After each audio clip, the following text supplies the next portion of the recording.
Bonjour à tous, j'espère que vous allez excellemment bien et aujourd'hui on va parler Formule 1. On va faire la présentation du Grand Prix de Silverstone et du Grand Prix du 70e anniversaire. Je vais vous parler également de la météo.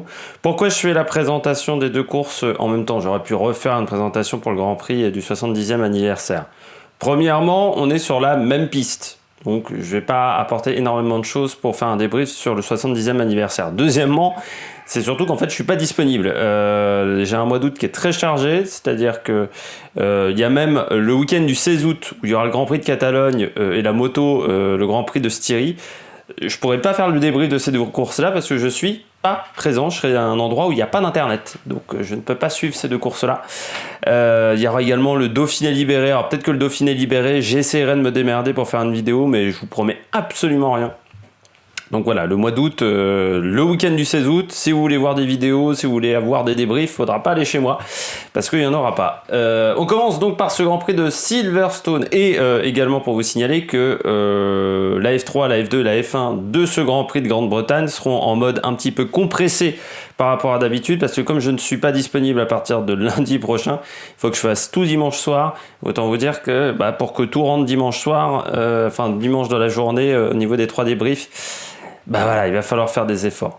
Et c'est même pas, et les audiences aussi, je pense pas les faire. Je pense que du côté du mois d'août, les audiences, on fera tout le mois d'août compressé en une seule vidéo. Silverstone, temple de la vitesse, endroit absolument magnifique. Circuit chargé d'histoire, imprégné d'histoire. C'est le lieu où s'est déroulé le premier Grand Prix de l'histoire de la Formule 1. C'est pour ça qu'on ira faire le Grand Prix du 70e anniversaire. C'est à Silverstone, victoire de Farina. Une course qui n'avait pas été vraiment très disputée avec Alfa Romeo qui dominait à cette époque-là la Formule 1. C'est plus le cas aujourd'hui. Circuit à sensation. Parce qu'il faut être vraiment très précis dans son pilotage. C'est un circuit qui ne pardonne pas vraiment. Demandez à Michael Schumacher ou à d'autres. Souvent, quand vous sortez, ça fait très très mal, mais c'est surtout énormément de précision parce que vous pouvez perdre beaucoup de temps juste en tournant un peu trop le volant, en braquant l'aileron de 2-3 degrés supplémentaires. Donc voilà, il faut être très précis dans ses réglages, très précis dans tout. À Silverstone, c'est un circuit où on va moins vite en ligne droite que d'autres, mais comme les enchaînements sont très rapides et on passe beaucoup de virages à 250 par exemple, 220, 250, il y a beaucoup de virages à ces vitesses-là, il faut être donc très très très très très précis dans son pilotage. Circuit à sensation parce qu'il y a des passages mythiques, Chapelle, Beckett, Stowe, également, c'est des endroits où on va très vite et c'est vrai que dans une voiture, dans un baquet, ça doit être sensationnel. Déjà dans les jeux de simulation, c'est assez sensationnel quand vous passez dans ces secteurs-là. Alors autant vous dire que dans un vrai baquet de voiture, ça doit être absolument fantastique. C'est un circuit qui est mythique et en même temps assez mystique parce que on a eu des dominations de certains pilotes. Nigel Mansell adorait ce circuit, Lewis Hamilton est souvent performant. Bottas également aime bien ce circuit quand même. Schumacher a rarement été performant à Silverstone également. Donc voilà, il y a un petit côté un petit peu mystique sur ce circuit. Pourquoi certains arrivent à être ultra performants et d'autres pas. Et puis c'est un circuit exigeant pour les pneus énormément avec beaucoup de courbes à haute vitesse. Le circuit est pas abrasif, le goudron est pas abrasif, surtout qu'il a été refait il y a pas si longtemps que ça, parce qu'on se souvient tous du problème qu'il y avait eu en MotoGP une année où vous n'avez pas pu faire partir la course tellement tellement il y avait d'eau sur la piste à cause de la pluie. Il y avait de l'eau qui était restée et que le resurfaçage avait été totalement raté, donc on a refait un resurfaçage, ce qui a supprimé également pas mal de bosses. Donc la piste n'est pas très abrasive, par contre il y a énormément de contraintes sur les pneus, avec énormément de courbes, le pneu a beaucoup de déformations, donc c'est pas facile pour les pilotes. Et à Silverstone, c'est un circuit où normalement les bonnes voitures s'en sortent toujours. Si vous avez une voiture avec un bon châssis, même si votre moteur est parfois un peu en retrait, normalement vous en sortez pas mal. Demandez à Renault l'année dernière qui avait fait 7 et 10 en qualification, ça s'était un peu moins bien déroulé en course malgré tout, avec simplement la 10e place de Nico Hülkenberg. On part tout de suite au circuit, vous affiche la carte à l'écran de la piste. Pour ceux qui ne la connaîtraient pas, alors, certains connaissent l'ancien Silverstone. C'est vrai que le Silverstone depuis 2010 a pas mal changé. Surtout la zone de départ. Avant on partait entre Woodcote et Copse.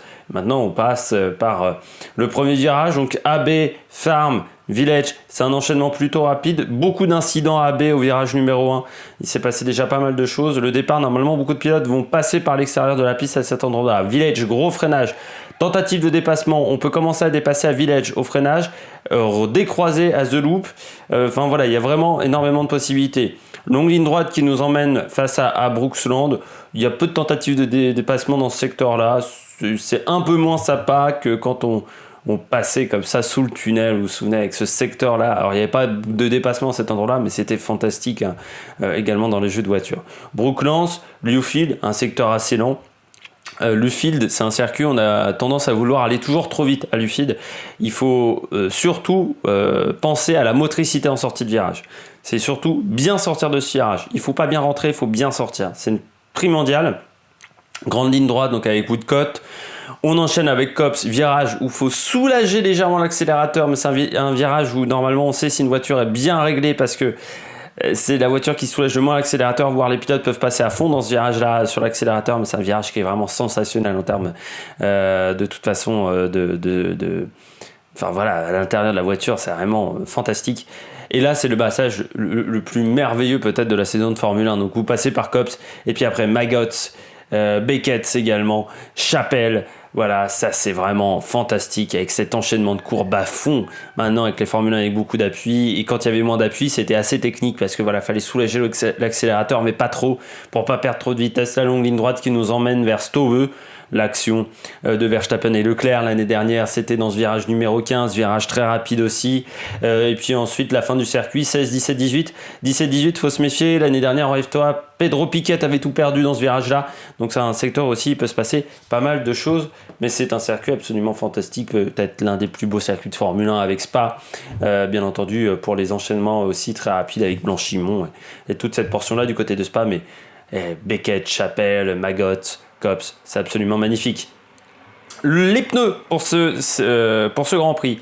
Pour la course 1, le Grand Prix de Grande-Bretagne, on utilisera les C2, C1, C2, C3, donc les pneus les plus durs de la gamme, à cause des contraintes sur les courbes.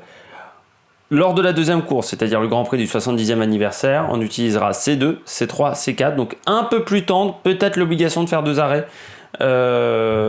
du côté du deuxième Grand Prix. Du côté de la météo du premier Grand Prix, elle est extrêmement fiable, je viens de la regarder, nous sommes mercredi, donc elle est fiable pour vendredi ensoleillé. Beaucoup de vent par contre pendant tout le week-end, entre 35 et 50 km/h, des rafales, hein, donc ça va être assez perturbant pour l'aérodynamique des voitures, surtout qu'à Silverstone, l'aéro c'est primordial. Samedi, beaucoup de vent, nuageux dans l'après-midi, peut-être même des conditions où la température sera très lourde. On nous annonce pas loin de 29 degrés du côté de la Grande-Bretagne, en sachant que Silverstone, c'est aux alentours de Northampton, donc c'est un petit peu dans le centre de la Grande-Bretagne, hein, pour situer un petit peu. Enfin, dans le centre de l'Angleterre, plutôt de la Grande-Bretagne, le centre de l'Angleterre. Donc beaucoup de vent, et puis nuageux l'après-midi, et puis dimanche, du vent, et peut-être de la pluie. Pour la course, encore une fois, comme Hungaroring, on a beaucoup de pluie cette année en Formule 1. Voilà, ça peut être un Grand Prix très intéressant. Pour la deuxième course, fiabilité de la météo un peu moins bonne, bien entendu, parce que là, météo à 10 jours, donc je m'excuse si sur le Grand Prix du 70e anniversaire, les conditions climatiques ne sont pas celles que vous allez retrouver ce week-end, enfin ne seront pas aussi fiables que celles que je vous ai indiquées pour ce week-end. En sachant qu'à chaque fois, ma source, c'est la chaîne météo, parce que sur la météo internationale, la chaîne météo est souvent beaucoup plus fiable que Météo France.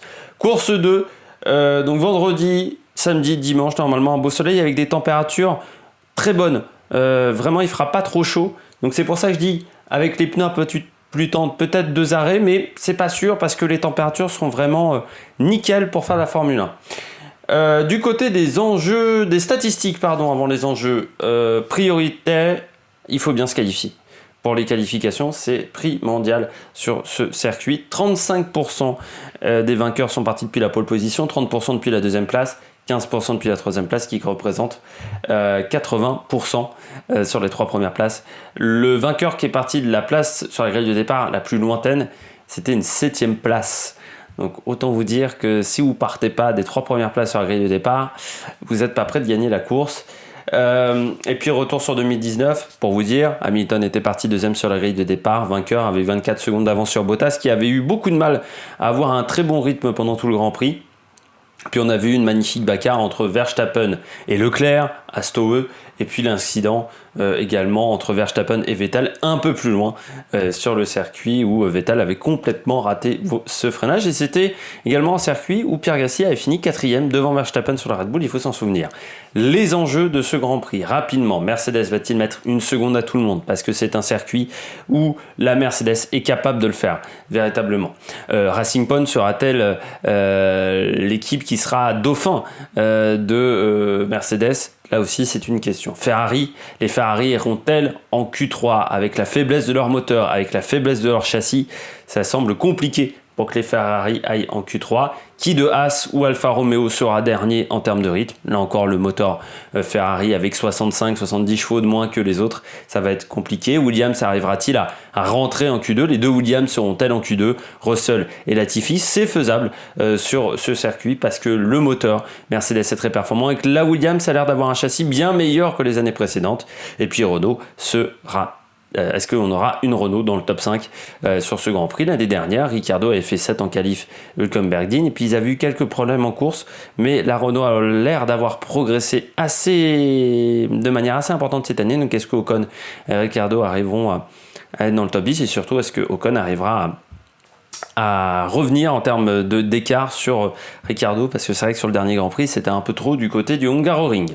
J'espère que vous avez aimé cette vidéo. Donc si vous avez bien compris, il y aura le débrief de ces deux courses sur la chaîne, même si encore une fois, vu que mon planning est très chargé, je verrai certainement que les qualifications, et encore pas sûr, je verrai surtout la course, mais je verrai, je pense, les qualifications mais pas les essais libres pour le deuxième Grand Prix. Pour le premier Grand Prix, je verrai tout. Puis n'hésitez pas à réagir dans les commentaires, n'hésitez pas à mettre un pouce bleu, n'hésitez pas à vous abonner à la chaîne, et puis nous on se retrouve pour de nouvelles aventures sur l'Amérique Production. Ciao ciao.